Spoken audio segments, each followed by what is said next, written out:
Добрый день, господа. Итак, Литва закрывает границы, и уже на целый месяц до 1 декабря или там до 30 ноября, что-то так. Польша закрывает, открывает, теперь якобы тоже будет закрывать в знак солидарности с Литвой. Вот. Есть разные версии на этот счет. Есть версия такая, что литовисы боятся шаров этих метеозондов, которые летят из Белоруссии, значит, движимые энергией южного ветра. И когда ветер южный, они эти сигареты цепляют к зондам, большущим шарам белым, надутым гелием, и запускают их на Литву. А когда ветер с востока, то же самое контрабандисты цепляют сигареты за такие же зонды, и эти зонды летят уже в Польшу. Под видом контрабандистов могут, конечно, запускать зонды и военные или спецслужбы, но для того, чтобы проверить разные свои версии относительно расположения пунктов слежения за воздушными целями, ну и каких-то других, для решения каких-то других вопросов. Вот, это все может быть, конечно. Есть еще версия знаменитых, это даже смешно, но знаменитых украинских аналитиков. Эта версия заключается в том, что и Польша, и Литва хотят проверить, насколько они смогут ограничить снабжение, значит, товарами анклава Калининградской области, вот, которые сами русские там живущие называют, кстати говоря, Кёнигом. Эта версия тоже может быть, ну, как бы, так сказать, одним из вариантов объяснения того, зачем литовисам и полякам закрывать границы и проявлять такое враждебное отношение к Беларуси. Как бы то ни было, границы закрываются. И вот я уже который день на улицах города что вижу? Вижу, что традиционные пособники, местные пособники, наши белорусские пособники и соучастники литовских и польских контрабандистов ходят в прямом смысле голодные. В город хлынули эти попрошайки, вот, которые раньше участвовали в реализации контрабандных схем. Ну, те что-то там работали, где-то там что-то носили, что-то там помогали и так далее. Их за это кормили, давали им какие-то там, может быть, деньги на расходы. Вот, ну, сегодня, позавчера и вот еще там день до этого они буквально вот что с цепи сорвавшись, бегают по городу. Давно такого я не видел. Ходят неприкаянными собачники. Они тоже участвовали в этих схемах. За это им подкидывали какие-то тоже деньги и какие-то давали какой-то обрезки мяса для собак. И еще там этих собак они каким-то образом отправляли за границу зачем-то.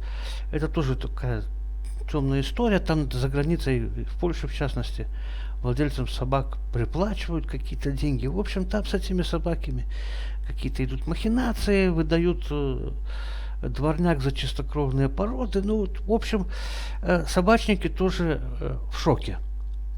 Вот. Итак, бомжи, собачники, самогонщики, сигаретчики, приезжие, в том числе из России, цыгане и так далее, тоже в шоке. Им некому сдавать продукцию. Просто очень навязчиво ведут себя владельцы всяких квартир, малин там этих самых нелегальных и так далее. Они как зыркают, как эти самые, как совы, выискивая иностранцев, а иностранцев нету. А Где? Где они? А они там, за границей сидят.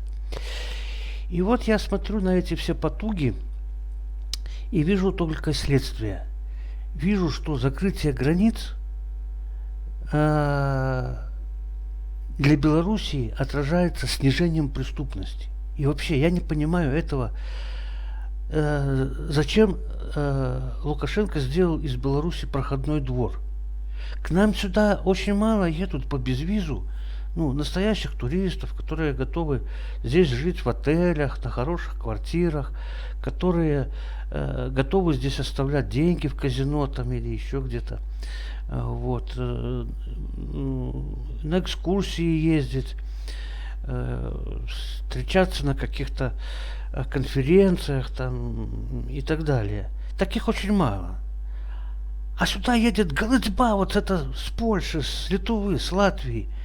Они там у себя не работают, ни пенсии не имеют, ни вообще ничем не занимаются. Они только занимаются таким либо легким криминалом, либо в комплексе легким, средним, тяжелым и самым тяжелым. Они здесь денег не оставляют в Беларуси. Они здесь зарабатывают и высасывают как пылесосом наши деньги туда, к себе. В эту свою Латвию, там, в эту свою там, эту самую Молдову, и в другие там страны. Вот. И пользы от них нет никакого. Нужно возвращать визовый режим с этими странами. Если они не могут совладать со своей мафией контрабандистов там, в Литве, в Польше, в Латвии, то на что они вообще претендуют, закрывая границы? Это просто смешно. Они хотят регулировать контрабанду, но не хотят для этого предпринимать никаких мер самостоятельно. И они думают, что мы, белорусы, будем перекрывать контрабанду туда? Зачем нам это нужно? Нам это не нужно. Вот. Может быть, кого-то и поймаем, если захотим, на границе. А так, у нас своих проблем хватает. Более того, они там, сидя в Латвии, вот недавно в Риге, разоблачили какую-то, контору, которая имела миллионы фальшивых аккаунтов, и они занимались мошенническими схемами обмана по всему миру. По всему миру. Вот показывали кадры, как латыши ломают там это самое двери офиса, кого-то там кладут на пол, показывают это оборудование. Вот. И даже название придумали этим махлярам. Картель. Картель мошенников. А эти картели мошенников, я уверен, и в Латвии, и в Литве, и в Польше, и в Эстонии, и вообще, где только их нету, и они все проворачивают операции здесь у нас в Беларуси. И этих мы ловили и ловить будем. Но имеем в виду, что их плодят не здесь, не в Беларуси. Одних таких обманщиков по схемам недвижимости совсем недавно в Минске разоблачили, но у нас их практически нет. А все эти колл-центры расположены по границам нашей страны, и они через своих людей здесь, резидентов, организуют всякое мошенничество. Иногда просто пройти невозможно, на каждом шагу торчат эти курьеры, которые ждут денег от этих старушек, которых они обманули, чтобы вести каким-то другим курьерам, передавать, а те другие курьеры пойдут в банк или купят там крипту и отправят ее куда? Правильно, в Ригу, вот, или в Варшаву, вот, или в Украину, или в Россию, в Москву, или еще какие-то другие города.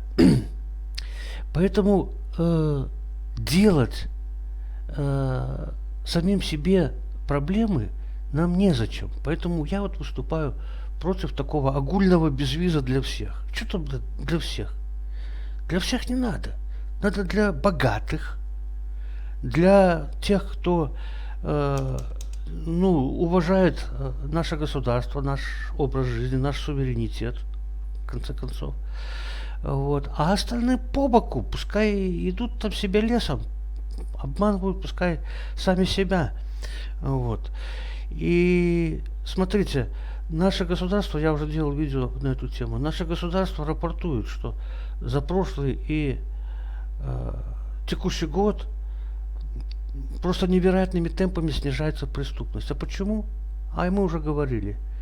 Из-за войны нет преступности украинской, из-за войны, на которую ушла преступность русская, тоже сильно ограничено влияние русского криминала на нас.